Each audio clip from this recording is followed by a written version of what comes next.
এই যে আমরা মধ্যম আয়ের দেশে নেয়ার জন্য যে একটা পরিকল্পনা করছি, এই পরিকল্পনাটা আমরা মনে করি যে এটা আমাদের একটা ত্রুটিপূর্ণ পরিকল্পনা। আমরা যদি এটা থেকে সরে না আসি তাহলে আমাদের বিনিয়োগ সম্মেলনের যে সুবিধাটা যেটা পাওয়ার সেটা আমরা পাবো না। ইতিমধ্যে আপনারা জানেন যে মার্কিন যেই ট্যারিফটা আমাদের উপর অর্পণ করা হয়েছে, যদিও সেটা এখন স্থগিত আছে, সেটা নিয়েও একটা শঙ্কা আমাদের লোকাল আমাদের যারা শিল্প কারখানার মালিক আছেন তাদের মধ্যে একটা শঙ্কা তৈরি হয়েছে। ইতিমধ্যে সারা বিশ্বব্যাপী এই ট্যারিফ যুদ্ধ শুরু হয়েছে। এটাও একটা আমাদের জন্য স্থিতিশীল করার ব্যাপারে আমাদের সরকারকে একটা চ্যালেঞ্জ গ্রহণ করতে হবে। আমরা যেটা মনে করি, অতীতে যেটা হয়েছে যে আমাদের সরকারগুলো কিছু মিথ্যা ডাটা দিয়েছে, নানা রকমের কাল্পনিক তথ্য উপাত্ত উপস্থাপন করেছে। আপনারা জানেন আমাদের জিডিপি নিয়ে কাল্পনিক তথ্য দেওয়া হয়েছে, আমাদের রিজার্ভ নিয়ে কাল্পনিক মিথ্যা তথ্য দেওয়া হয়েছে। তো এগুলো থেকে যদি আমরা বেরিয়ে না আসি, এগুলোর ব্যাপারে যদি আমরা ক্লিয়ার না হই, তাহলে কিন্তু কোনো না কোনো সময় দেখা যাবে যে আমাদের অর্থনৈতিক মেরুদণ্ডের উপরে এটার চাপ পড়বে এবং মেরুদণ্ড ভেঙে পড়তে পারে। দক্ষিণ এশিয়াতে বাংলাদেশ যে কারণে বাণিজ্য বিনিয়োগের জন্য উপযোগী ও প্রতিযোগিতামূলক, সেটাও কিন্তু আমাদের একটা ঝুঁকির মধ্যে পড়তে পারে যদি আমেরিকান ট্যারিফের ইস্যুটাকে আমরা সঠিকভাবে সমাধান করতে না পারি এবং এই জায়গাগুলোকে আমরা প্রপারলি হ্যান্ডেল করতে না পারি।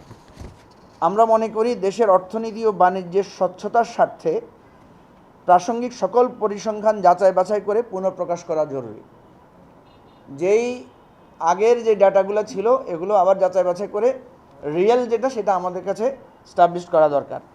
দেশের মোট জনসংখ্যা, প্রবাসী ও কর্মক্ষম তরুণ সহ জিডিপির পরিমাণ, মাথাপিছু গড় আয় ও আয়ু, বাৎসরিক প্রবৃদ্ধি, দারিদ্র্য সীমার নিচে বসবাসকারী জনগোষ্ঠী, শিক্ষা ও দক্ষতার হার, ক্রয় ক্ষমতা সম্পন্ন দেশীয় বাজারের পরিধি, রিজার্ভ ও ঋণের পরিমাণ, বৈশ্বিক ক্রেডিট রেটিং ইত্যাদির বিশ্বাসযোগ্য তথ্য দেশীয় ও বিদেশি বিনিয়োগকারীদের জন্য প্রকাশ করা জরুরি, যাতে তারা ভেবেচিন্তে সঠিকভাবে কার্যকর সিদ্ধান্ত নিতে পারে। আমরা যদি কাউকে ভুল তথ্য দিই এবং এটা যদি পরে প্রকাশিত হয়, তাহলে এটা কিন্তু আমাদের দেশের জন্য, রাষ্ট্রের জন্য এটা ডিসক্রেডিট এবং অবমাননাকর হবে। দেখেন, 1971 সালে অনুন্নত, উন্নয়নশীল ও উন্নত দেশের তালিকা করবার পর থেকে বাংলাদেশ অনুন্নত তালিকাতে স্থান পায় 1975 সালে। এর মোক্ষম সুযোগ কাজে লাগিয়ে দেশের অর্থনীতির ভিত গড়ে দেন সাবেক প্রেসিডেন্ট জিয়াউর রহমান, যা এখনও আমাদের অর্থনীতির মেরুদণ্ড। এই যে আমরা একটু পেছনে আছি, এটার কিন্তু একটা বেনিফিট আছে। তো এটা জিয়াউর রহমান এই সুযোগটাকে কাজে ছিলেন, কিন্তু দেশি বিদেশি ষড়যন্ত্রের কবলে পড়ে তথাকথিত মধ্যম আয়ের দেশ সেবার চেষ্টা করলে দেশের রপ্তানিতে ধস নামবে, যেটা শেখ হাসিনার আমলে বারবার বাগাড়ম্বর করা হয়েছে যে আমরা মধ্যম আয়ের দেশ। এটা কিন্তু আমাদের অনেক সুবিধা কমিয়ে দেবে। অনুন্নত দেশ হবার কারণে করবিহীন যে সকল সুবিধা সারা দুনিয়াতে আমরা পাচ্ছি তা কিন্তু আমরা হারিয়ে ফেলতে পারি। উচ্চ সুদের ঋণ ও কাঁচামাল আমদানি করে স্থানীয় বৈদেশিক বাণিজ্য সকল রাখা হয়তো আমাদের সম্ভব নাও হতে পারে। এ সকল প্রশ্ন দেশি বিদেশি বিনিয়োগকারীদের মাথায় রয়েছে, তাই এগুলো সমাধান না করে বিনিয়োগ সম্মেলন থেকে আশানুরূপ কোনো সফলতা আসবে বলে আমরা মনে করি না। আমরা মনে করি যে কোনো বিনিয়োগকারীকে স্থানীয় ও রপ্তানি বাজার সামনে রেখে বিনিয়োগের সম্ভাব্য যাচাই করতে হয়।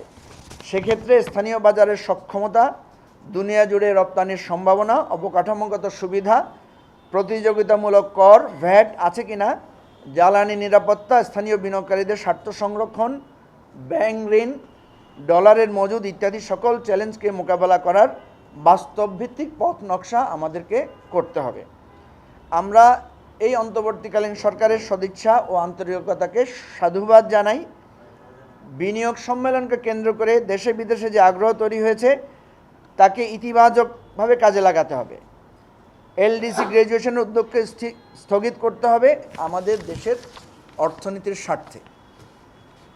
আরেকটা জিনিস আমরা প্রপোজ করছি যে বিনিয়োগকারীদের আস্থা বৃদ্ধির জন্য আমাদের রাজনৈতিক ঐক্য এবং সকল দলের সমন্বয়ে একটা ব্যবসায়ী প্রতিনিধি দল তৈরি করা দরকার, যাদের সাথে এই বিদেশি বিনিয়োগকারীদের একটা মানে এক ধরনের কোলাবোরেশন এবং এক ধরনের সমন্বয় হবে, যাতে তারা আস্থা অর্জন করতে পারে।